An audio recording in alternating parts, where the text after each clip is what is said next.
Welcome back, everybody, to the episode of the J. Stevens Podcast. This is episode number 135, dedicated to a man who on September 17th, the year 2000, had his number retired by the Miami Dolphins.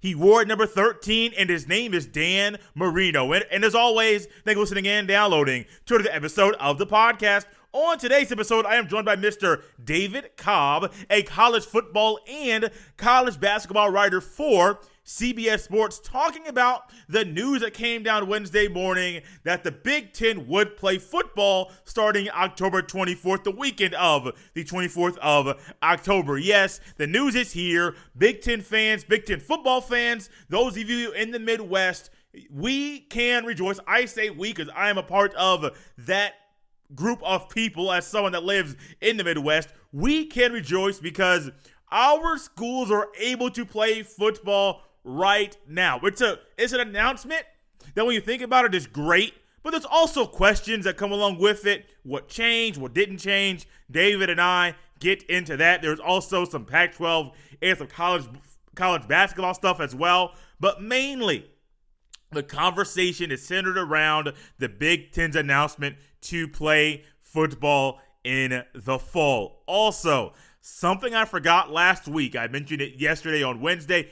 If you didn't listen to yesterday's episode with Cody Gwynn talking about week 1 of the NFL season, go back and check that out. I know we got 4 episodes this week. I know it's a lot coming at you at one time, more than normal, but I am sure it's something you guys will enjoy. Cody and I spend quite a bit of time talking about week 1 of the NFL season, what we liked, what we didn't like, things we may be able to see down the road. And trust me, go back and check that out. But something I mentioned at the end of Wednesday's episode is that I forgot to give the picks last Thursday.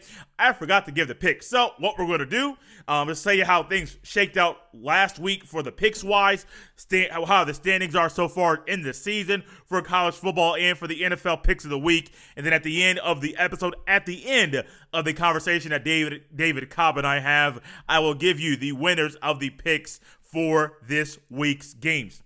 So last week in college football, I went 4-1. Lo and behold, Florida State out of Tallahassee, y'all let me down with Georgia Tech winning that game. And I will tell you, with Georgia Tech's new offense, new head coach, new scheme, new philosophy, we're going to see a new Georgia Tech team very quickly. Now, I didn't know it would be this quickly, honestly, especially when you have a decade-long tenure of a coach running an offense that is very niche and something you don't see every single day. I wasn't sure that the turnaround would be this quickly, but going on the road, week 1, beating Florida State in Tallahassee, that's something to rejoice about, to be happy about. So that was a lone loss last week. Overall in college football, I am 9-1 on the season. In the NFL, during week 1, I went 4-2. If you are a newcomer here to the podcast, every single week for college football, I am picking 5 games. One of those games will be a game that is played either Thursday or Friday, or a game that's played throughout the middle of the week. Could be Tuesday or Wednesday, Thursday or Friday. This week, the game is Friday. I don't believe there are any games tonight. And then for the NFL, I pick every primetime game and then 2 other games that are played on Sunday. So your Thursday night, your Sunday night, and your Monday night game, those games will be picked every single week. And then I'll pick 2 other games that are played on Sunday to wrap up the 5 games for the NFL that'll be picked that particular week. So at the end of my conversation, I have it put down on paper so I will not forget. I'll give you the picks for college football, the picks for the NFL for this weekend's games. Before I get to the conversation that David and I had, we have a word from Plutus Sports Analytics. Plutus Sports Analytics is a company based on minimizing the uncertainty in sports betting to help you maximize your profit. Newfoundland's first sports analytics team provides daily predictions for all Major League sports so you can win big. Whether you want to hit MLB picks out of the park or get a slam dunk on your NBA betting tickets, they got you covered for the NFL as well. Plutus is a company of choice. Head to PlutusSportsAnalytics.com. That is PLUTUS sportsanalytics.com. Use code JSP10 for 10% off their deadly service. Let's go ahead and take a trip to Big Ten country. There are 14 schools in the footprint of the Big Ten, so just pick one of them. Whichever one you want to go to that one, because David and I have a fun time talking about the Big Ten's announcement to play football starting the weekend of October 24th.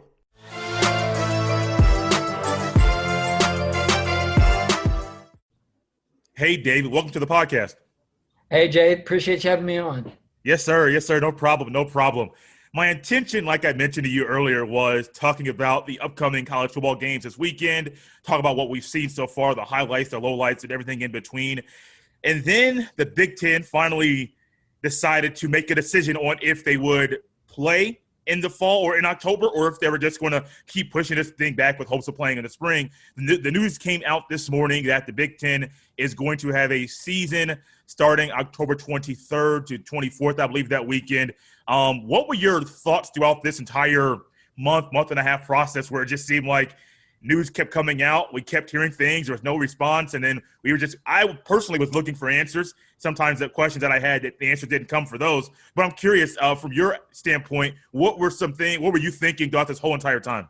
Yeah, I mean, it was kind of a disaster there for a while. Just the continued stream of people who were criticizing the Big Ten, it almost got nauseating there for a little while. It was like, okay, we get it.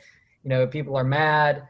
But it was always going to take something to really change the president's and the chancellor's minds, because they were the ones who voted to cancel the season. And make no mistake, that's what they did. They did vote to cancel the season because if you go back to August 11th, the wording was that they hoped, to have a spring season. And there was never any guarantee of it just being postponed. They were canceling the fall season and hoping to maybe play in the spring. And so it was going to take some sort of monumental advancement for those presidents and chancellors to change their mind, or at least something that they could frame as a monumental advancement. And if you look at the announcements today, if you watch the Big Ten Network today, the thing that those presidents and chancellors and medical officials have really latched onto is the fact that they are going now to be able to test on a daily basis and get pretty rapid results. And so that is a big change. That is something that was not available August 11th.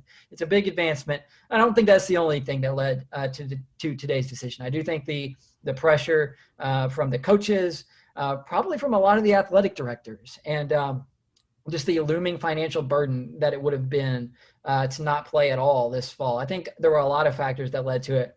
But the thing that I will point to, that the presidents and chancellors are pointing to as the thing that really ultimately ended up making a difference, is the fact that they believe that here in the next couple of weeks, that every school in the conference will be able to conduct daily testing on their football players. Yeah, that's a big advancement, because I remember going back at that time, my thought process is not, when you think about them canceling the season. I know Kevin Warren kept saying postponing, but you said it so well that it's hopes of something happening down the road. No, nothing set in stone. But when I was hearing about what happened back then when they canceled the season, I actually watched Dan Patrick that Monday morning when he came out and said the announcement will come the next day. And I'm like, wait, so you vote on a Sunday, nothing comes out Sunday, and then everything comes out on a couple of days later. But I was really wondering how the advancement of the testing would help them be able to play in the fall, because honestly, I wasn't sure we would be at this point. And I know for sure, I believe from what I've seen, the presidents, chancellors, Kevin Warren, David, I don't think they thought we would be at this point either at this point in time. Yeah, I don't think anyone could have seen it coming. I mean, look, even the SEC and the ACC and the Big 12 are not at a point where they've announced daily testing. The Big 12 has announced that they are able to get rapid results the day before games, and I would expect that the ACC and SEC will adopt more progressive testing measures as that technology becomes more readily available. But the Big 10, what they're doing here is among the leagues that are playing, it is the most advanced testing regimen that's going to be out there in terms of college sports. And so, kudos to them for finding a way to get that done, because without that, if they try to come back without that, I mean, it's just at that point, I mean, look, I get it. They've been put on blast already. But if they reach today's decision without that advancement, I mean, they've just made themselves the laughing stock of the sports world. And I get, some people might say they already are. But I am seeing, a decent amount of of praise, of pats on the back for the Big Ten, and it's all due to the fact that they were able to procure that testing. I thought it was interesting. Kevin Warren was not very forthcoming with the details of that testing today. I mean, obviously it'll be daily. I think it'll be rapid results, but in terms of what company are they going through, or who's paying for it, or some of these things that we've learned a little bit about from the Pac-12 and with the Big Ten's rapid result testing, or the Big 12's rapid result testing the day before games. We know more details about those partnerships. It's really it's been pretty silent in terms of who the Big Ten is partnering with, who's paying for it, how much is it costing, those sort of details. But the fact that they were able to get that done is everything, because it gives those presidents and chancellors something to point to, some reasoning, some rationale for why they can do this now when they couldn't just over a month ago. And it's encouraging just from a societal standpoint that that we're at a point now where these things are being mass produced at a relatively inexpensive cost compared to, what it was looking like back in the spring. So, I'm encouraged, I guess, by it. And I'm glad for the Big Ten's sake that they were able to get that testing arranged, because, without it, there would have been no justification for them coming back. It would have there would have been no way to justify it whatsoever. So I don't buy into the fact that they learned anything new about myocarditis. I think that was a little bit of an overblown thing from the beginning. I think the research on that has been out there for a while. And I don't think they announced anything in that regard that is any different from what the other leagues are doing. So I think they deserve a little bit of admonishment if they try and tout advancements in that regard, because I don't think the myocarditis was quite as big of a deal as it was made out to be. But the testing advancement is huge. They should, and they are pointing to that, as the reasoning for, hey, we're going to play football, and here's why. Yeah, absolutely. You mentioned something about Kevin Warren and him not giving details that the Big 12 gave about who's paying for the testing and all of that information. And this is not a shot at Kevin Warren at all, but could we kind of expect him to keep this kind of approach to information about keeping some stuff in-house? Because throughout the whole entire process, we have seen him not do very much publicly or releasing things out. The whole stuff with the interviews where he's dodging questions, I'm not trying to get into that. But maybe that does tie into this. But could we kind of expect this from Kevin Warren throughout his tenure as commissioner of the Big Ten, to kind of not release the type of details that we're used to hearing about situations like this? Yeah, I don't know. He's been put in a really tough situation as a first-year commissioner, starting out, during what is, the biggest national crisis, I think, probably in my lifetime. And then, the other thing too is the parents of players and the coaches were just hammering for more details from Kevin Warren and from the league. And there really weren't any details to give. So I don't really know exactly what people wanted from him all along. They were pretty clear in their reasoning on August 11th for why they weren't going to move forward, I thought. I guess maybe the one thing, and this is resolved now, but maybe the one issue there in mid-August after the initial decision and into early September before this new decision was that there were no more details or no more plans about what the proposed spring season could look like. And I think that was probably where the frustration was coming from mostly, was because you had coaches with NFL talent on their rosters who weren't sure how to pitch their players or how to sell their players on why it was to their benefit to stay in college instead of opting out to prepare for the draft. I think there was probably a lot of that anxiety stemming from that issue. And we've seen a fair number of pretty good Big Ten players opt out. Now, I think some of them might opt back in, but if I had to pinpoint it, I think that may have been the biggest source of frustration, or one of the primary sources of frustration, because we get why they canceled in the beginning, or at least we should. They felt like it wasn't safe, that it wasn't right to move forward under the circumstances at that time. And you can certainly argue that they could have waited to make that decision. I think in hindsight, you can say that they should have waited, but I don't know what you expected them to tell you about it, other than that we were in a pandemic. Where maybe they went wrong was not having more details or ideas or proposals in the works about playing in the spring.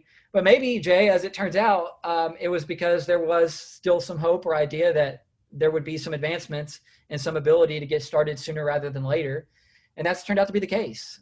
So, we'll see how it goes. I still have questions about how they're going to cram 9 games into 9 weeks, and if they can pull that off and get a team into the playoff. But, here we are. And I thought it struck me today, not that I would have expected anything different, but with those coaches, with the medical officials, the presidents, I mean, the first 15 minutes of that Big Ten press conference on the Big Ten Network was spent, with everybody patting each other on the back and talking about the collaborative effort that it took to get to this point and the great communication between the various factions involved, which I thought was kind of comical given how much they were criticized for lacking in communication during the whole process. But at the end of the day, yes, I think their biggest mistake was probably not waiting a little bit longer before making their initial decision. But if they can pull this off, kudos to them. Yeah, and you mentioned the 9-game season or schedule that they're going to be playing. And when I first heard it, I heard 8 games, and then I didn't look into the details further where the Big Ten championship game that weekend, everyone's still going to be playing. So it's still going to be a 9-game schedule. And I think I was on Twitter today, and someone had tweeted out whoever the head of the playoff committee is, they were asking them if there's a minimum number of games that a team needs to play to be able to be eligible for the playoff.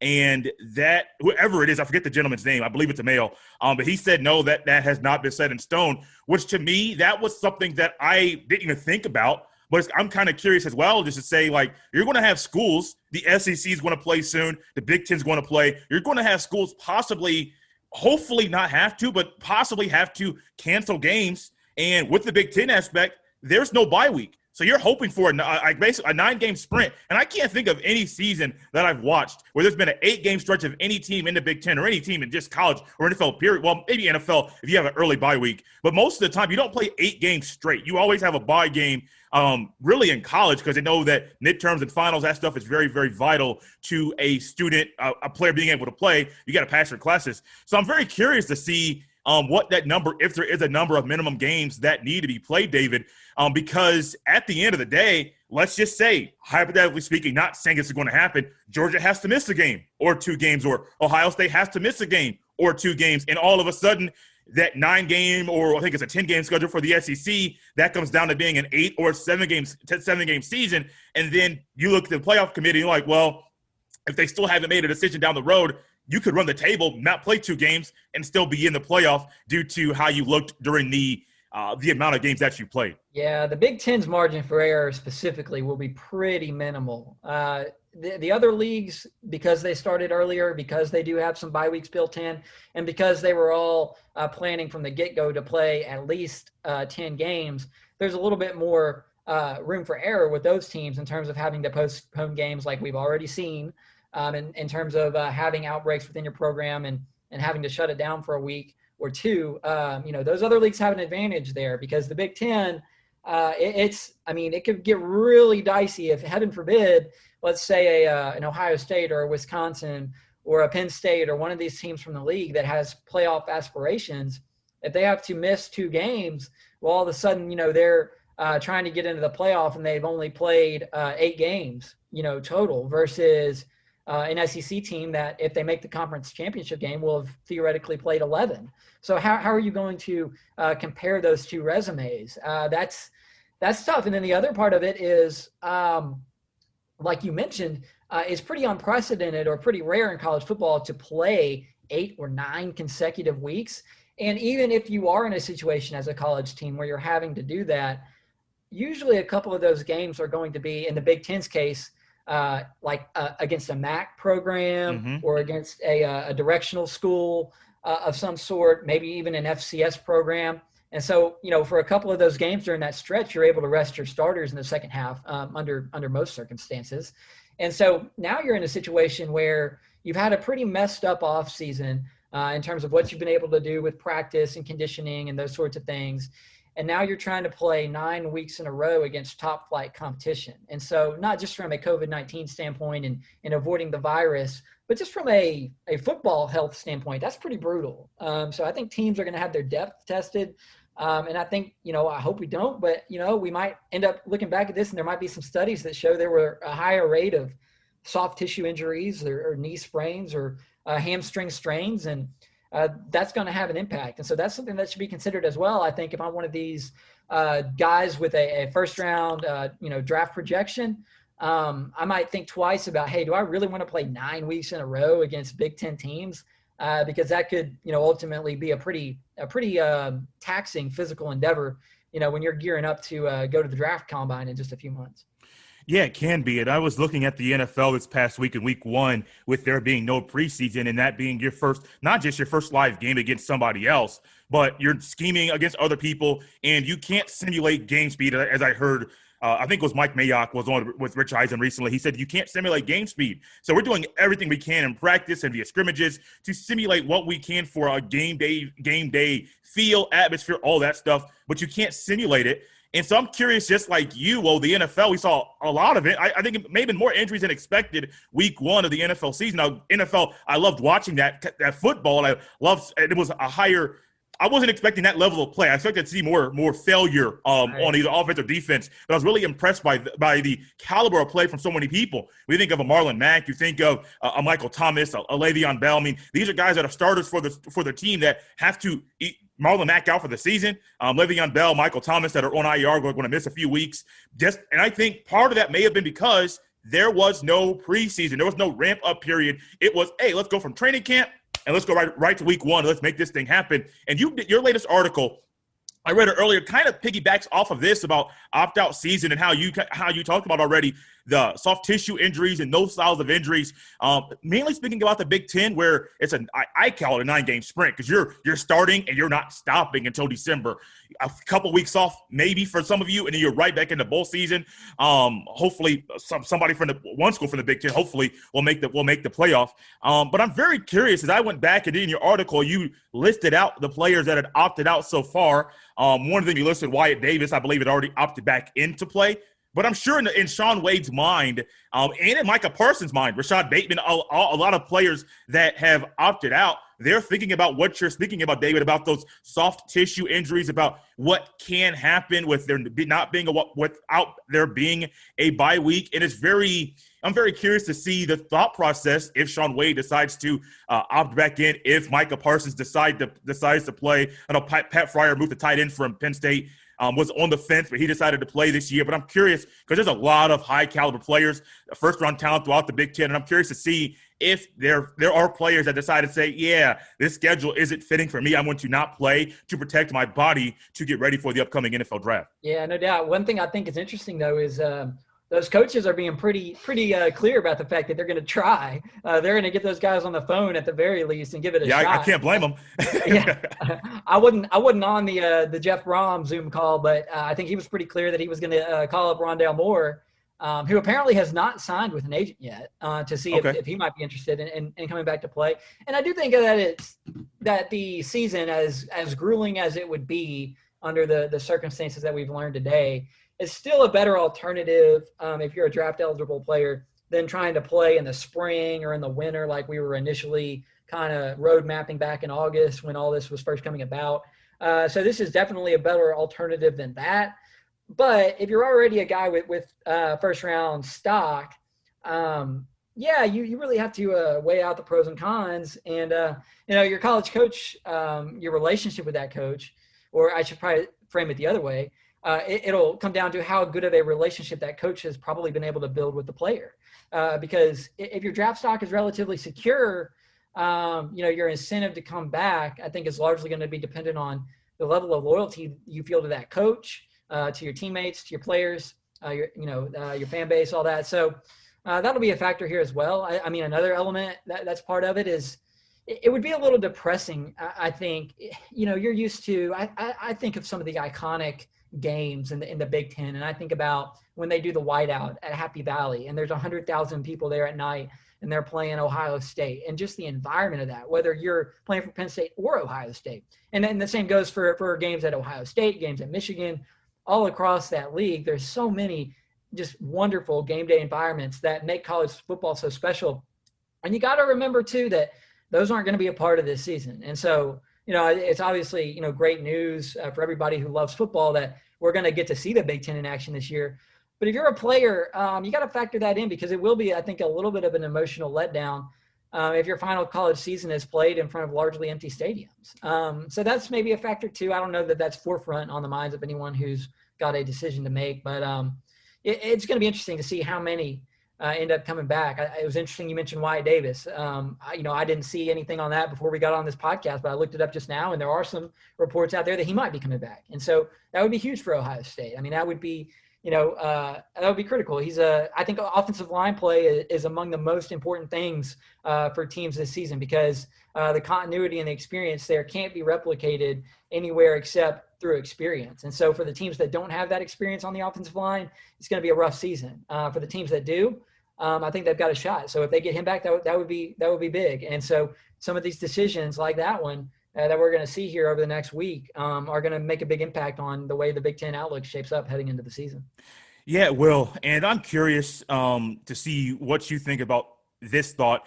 Do you think that we'll be in the same situation next season where we're still testing rapidly, no fans in stands or limited the number of people in stands? I know it's a year from now, but as we know with viruses, and I'm not a doctor, I'm not thinking in the medical field, but I know every year the flu's around. I know there's viruses out there every year that don't get talked about, but they're still there. I'm curious if you're hearing anything, or if you know anything, or if it's even a possibility, or people are speculating that we may be in somewhat of a situation like this next year where scaled down capacity for stadiums, players opting out before the season due to fear or not really knowing what to expect and things like that. I'm just curious if you know or have heard or have speculated about anything about the next season. Yeah, so I would hope at the very least we'd be in a place where conferences like the Big Ten, the Pac-12 that are taking a more cautious approach with fans, I would hope at the very least we could be in a place by then where they can do what Notre Dame and Florida State have done, what the SEC plans to do, which is to admit at least 20 to 30% capacity. And I really hope that we're at a place where it can be business as usual. But as we're seeing, even just with testing, these advancements come slowly. And so we're all optimistic about the timing of a vaccine. But that's really what it will depend on in terms of, getting those environments back that we know and love about college football, where you do have 100,000 fans in the stadium. I think it's going to really depend on the progress of the vaccine, because if we still have a decent amount of this in the general population, I don't see us being back to full capacity at these stadiums. So that's another reason why it was especially important for the Big Ten to get back and capitalize, on the revenue opportunity of playing in the fall, just from a standpoint of the TV money, the potential college football playoff payoff, because this might not just be a 1-year thing. This might be a 2-year thing. And so anything you can do, I mean, we've already seen it throughout the Big Ten included, sports being cut, dozens of jobs within athletic departments being cut. Those things are tough to stomach and tough to deal with. And so, I think that they're going to do everything they can to get as many people in the stands as possible next season. But to sit here now and say that I'm convinced that we'll be at 100% capacity across the country, I just can't do that. I just think that right now, if I had to put money on it, I'd say that everybody will be probably about where the SEC is now. And maybe the SEC is jumping the gun a little bit with having as many as they are. But I'm optimistic that, across the country we'll be in a better place with the virus, even if the vaccine is not everywhere. And we'll be, able to admit at least, a quarter maybe of the capacity of a stadium. Yeah, that would be nice. Thinking about capacity at stadiums and playing football. Unfortunately, those of you in Pac-12 country, at least those of you in Pac-12 conference. Now I know there's schools that are in the states that have Pac-12 schools, but they're still playing. But California, Oregon, Washington, those styles of schools, I believe Utah's in that as well. They're not playing right now. And even if there was a football season, there was no virus, I think those Flyers out there may do everything that's needed to not allow those schools to be playing. I saw a picture, I think it was in Oregon, outside of Oregon Stadium over the weekend, and it was a picture of the scene of the sky at the stadium. And due to the fires and everything there, it looked like something you would see in a movie. Like it was more of a created picture, created scene, not something that's actually real life. And the tweet was, I don't believe that Ohio State and Oregon would play right now due to what's going on here right now. So I'm very curious. Not really so much about. I don't believe they'll play. I don't believe they'll play right now. I know they can. I think Governor Newsom in California is like, you guys can't go to the facilities, so that shuts all that practice stuff down. But I'm very curious. Do you think there's really a belief or an optimistic approach from those in the Pac-12 office and coaches that they'll play sometime in the spring? I mean, the latest reports that you hear out of the Pac-12 are mid-November. I don't really know what that accomplishes. I mean, that they won't be in the college football playoff conversation. And I mean, if you want to make the joke that they wouldn't have been even if they'd started in September, you can, but from the standpoint of like, what do they really have to gain? What do those guys in that conference who have draft prospects like why would they play? I think we're at risk of seeing the Pac-12's next football season really be a junior varsity season, which, I'm kind of taking that from a couple of the coaches who Nick Saban comes to mind, who suggested that that's what this season could become. I think we've largely avoided that outcome in the other leagues, but with the Pac-12 in particular, I think that's probably what we're headed toward, because the crazy thing is that they were the first league to announce the capability to daily test and to rapid test. And so even before the Big Ten came out today with that advancement, the Pac-12 was already planning to have that in place by the end of this month. Yet they had no plans to begin in November even with that, or in October even with that. So, I mean, I guess, a mid to late November start could maybe be something for them. But, yeah, I mean, the issue out there right now, it seems to be what you mentioned, which is the varying state laws that are in place about practicing. I think, and I want to say in California, you're not even supposed to practice with more than 12 people. And so that sort of makes practicing football impossible. And so there's a lot that has to change on the state law, on the county regulation.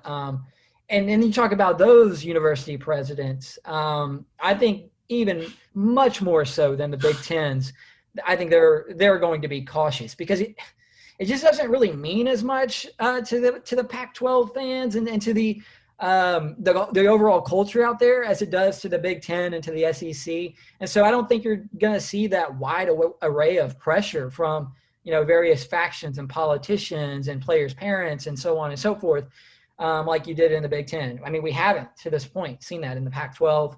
I don't necessarily think that's going to change just because the Big Ten is going to play. So I don't know what's going to happen with the Pac-12. I'm not optimistic about them getting in the fray with the other four leagues. I do think we're at risk of seeing that kind of digress into some sort of a JV type of situation.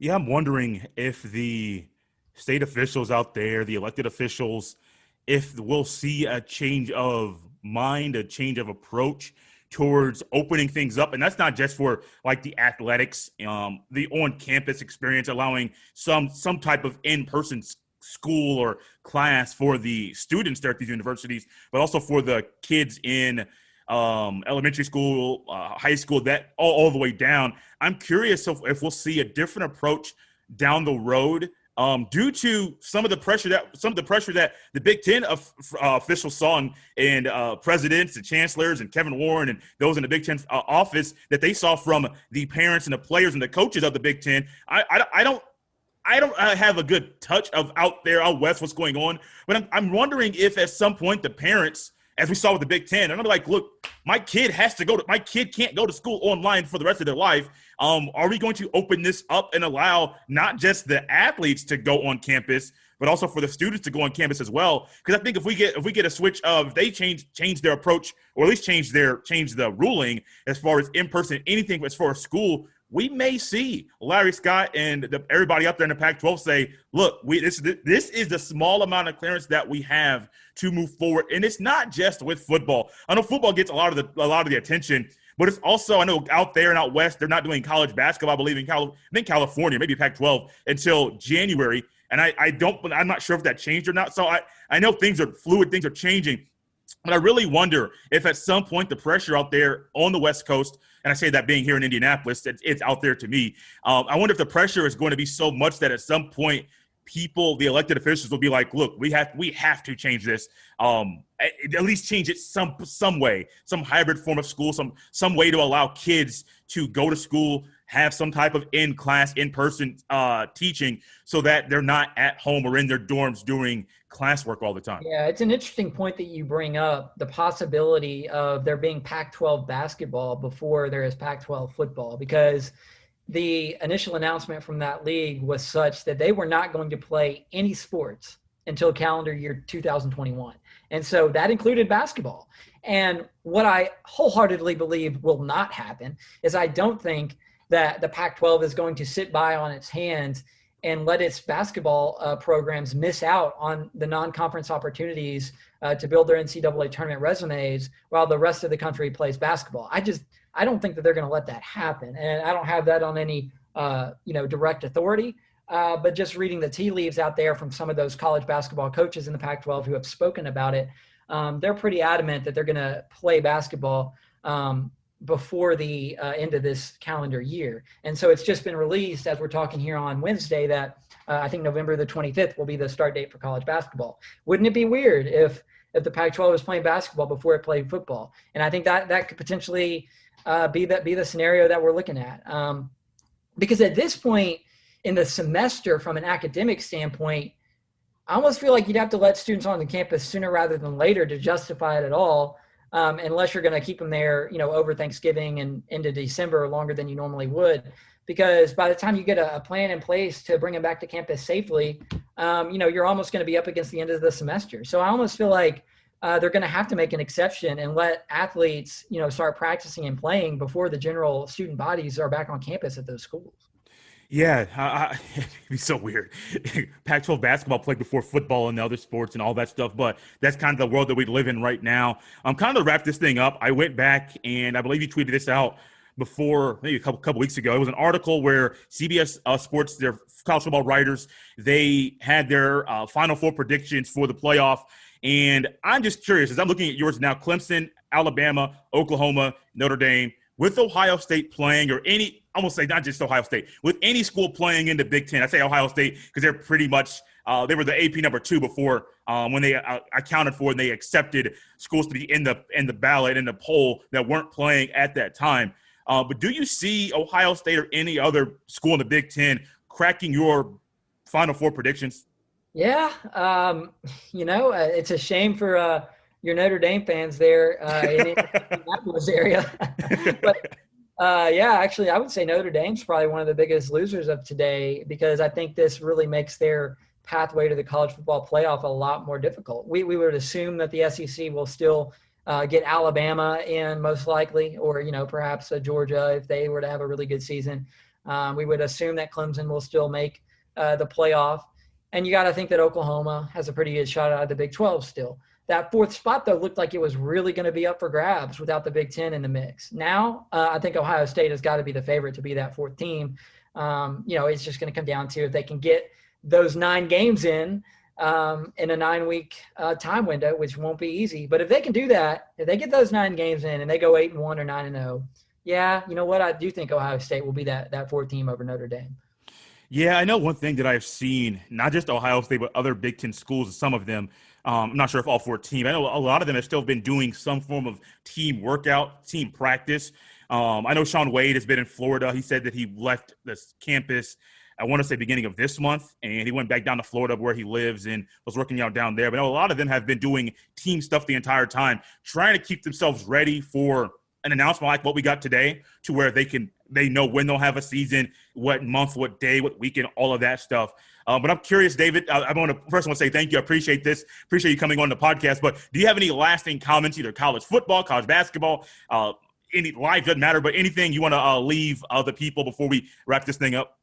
Well, I mean, I'm glad we're playing. Selfishly, like, college football, it's always been such a big part of my life. Now, obviously, it's a part of my profession. And so the prospect of going through a season, the fall season without college football, it's just depressing for anybody who loves the sport, for anybody who follows it. It's still not the same without the pageantry of it all, and the fans and the tailgating and the those images and experiences that we're all so used to. But you know what? I'm glad that we found a way. It seems like we're doing it as safely as we know how. I guess the last thing I would say is, be careful with believing everything that your coach tells you. And this goes for fans of any school, anywhere in the country. Just because your coach says it doesn't necessarily mean that it's the most authentic version of the truth.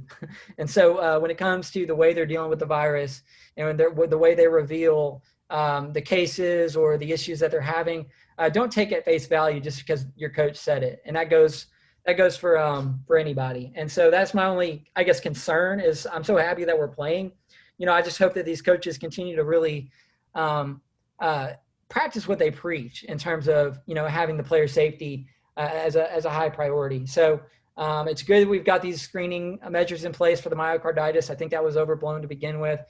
But probably not a huge fan of coaches just letting herd immunity become the strategy. And I think we've seen that in some pretty prominent programs. So, kudos to those who are doing everything they can to do it safely. I'm glad that cooler heads prevailed and we were able to get this thing going again.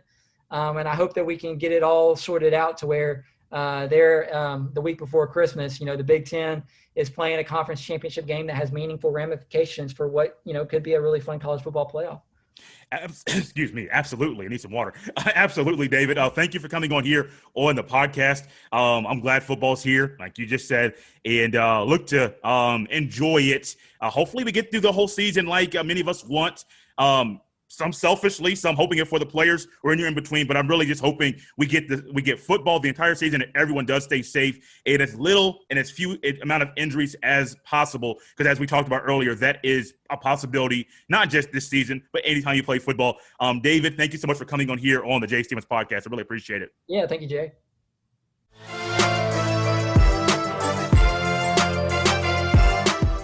Like I said at the beginning of the episode, at the end of our conversation, of the conversation that David and I had, we will get right into the picks, not taking very much time. We'll get right into them. In college football on Friday, I'm taking Coastal Carolina over Campbell. That may have been a given. On Saturday, I have UCF over Georgia Tech, even though I think that game will be very, very close or a lot closer than a lot of people think. I have Baylor over Houston on Saturday, Pitt over Syracuse, and then I have Miami going to Louisville with the upset, beating the Cardinals on Saturday. On Thursday in the NFL, I have the Browns over the Bengals. On Sunday, I have the Chiefs over the Chargers, Steelers over the Broncos, Seahawks over the Patriots, and then on Monday night, I have the Saints going on the road to Vegas, beating the Raiders. It's still very, very odd to me to say Las Vegas Raiders. My entire life, man, your entire life, it has been the Oakland Raiders, the black hole, all that stuff. You ain't got to change a good thing. If it ain't broke, don't fix it. Even though there's stuff going on in Oakland, you know how it is with the NFL, with Vegas. Everybody wants a team in Vegas. Vegas has that team. Bear with me. Bear with others. I'm sure your friends are bearing with you as well as you are transitioning from saying the Oakland Raiders to the Las Vegas Raiders. Thank you for listening to another episode of the Jay Stevens Podcast. As always, you can follow me on Twitter at JStevens07. If you're not on Twitter and you would love to connect with the podcast, send your emails to jstevenspod@gmail.com. Remember to always subscribe, rate, and review. It's a great way for people that are searching for a new podcast to listen to come across this one. Then remember to always get the word out via word of mouth. The things that we enjoy in life, we're more willing and somewhat wired to tell other people about. So no matter if this was your first episode or if you have been listening since episode number 1, be sure to people know about the podcast. This has been episode 135 of the Jay Stevens Podcast. I'll see you next time.